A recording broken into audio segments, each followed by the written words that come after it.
Assalamualaikum warahmatullahi wabarakatuh. Ako po si Susan Turla, 49 years old. Tiga Florida Blanca, Pampanga ako. Nung pinanganak ako, purong Katoliko kami. Sagrado talaga. Kasi yung lola ko, Kastila. So talagang Catholic. Tapos nung lumaki na ako, mga 13 years old, naging born again ako. From that, hanggang last year, 48 years old, born again ako. Recent lang po kayo nag-start? Bata pa naman kasi ako noon, kaya Catholic talaga. Eh nung nagkaisip na, mga friends ko, born again, sineran ako. So yun, born again na lang hanggang sa kinalakihan na, hanggang sa nagkapamilya. Hindi na ako umalis. Actually, na-curious lang ako kasi wala talagang alam sa Muslim. Kasi ang alam ko lang kasi sabi nila ang Diyos daw ng Muslim si Muhammad. So parang sabi ko parang ano, Diyos ba yun? Parang ganun.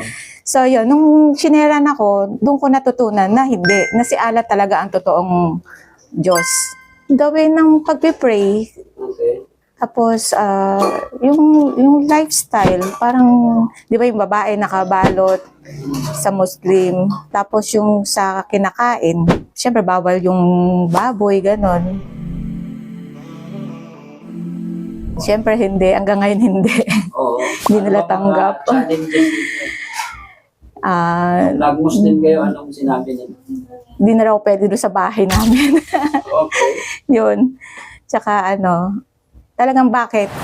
Talagang, bakit? Ganon yung reaction nila. Yun. So, sa inyo naman, so far, paano nyo siya tinitake? Okay naman? Di Okay kayo naman. So, paano yun? Hindi ka na umuwi sa bahay niyo? Umuwi, kaya lang pag baboy ang ulam, magluto na ako ng itlog. Paano yun? Nag-i-job po kayo pa? Oo. Sa bahay? Okay lang naman sa kanila? Okay lang. Parang naiilang lang sila. Naging open tayo kapag meron nag-share. Huwag tayo matatakot sa mga Muslim na pag-sharean tayo. Tapos, kasi doon natin matatagpuan talaga yung katotohanan na kung sino talaga yung tunay na Diyos, yung tunay na reliyon. So, yun. Nung nalaman nyo na, di ba, na-curious kayo, una lang curious kayo kay Prophet Muhammad, para yung sa Diyos. Pero nung nalaman nyo na si Allah pala, ano yung feeling mo? Syempre masaya, nalaman yung katotohanan. Kasi yung sinasamba mong Diyos, mali pala eh. So, yun, na bago ka mamatay, nalaman mo yung katotohanan na yung totoong sasambahin mo, yung totoong Diyos. Yun.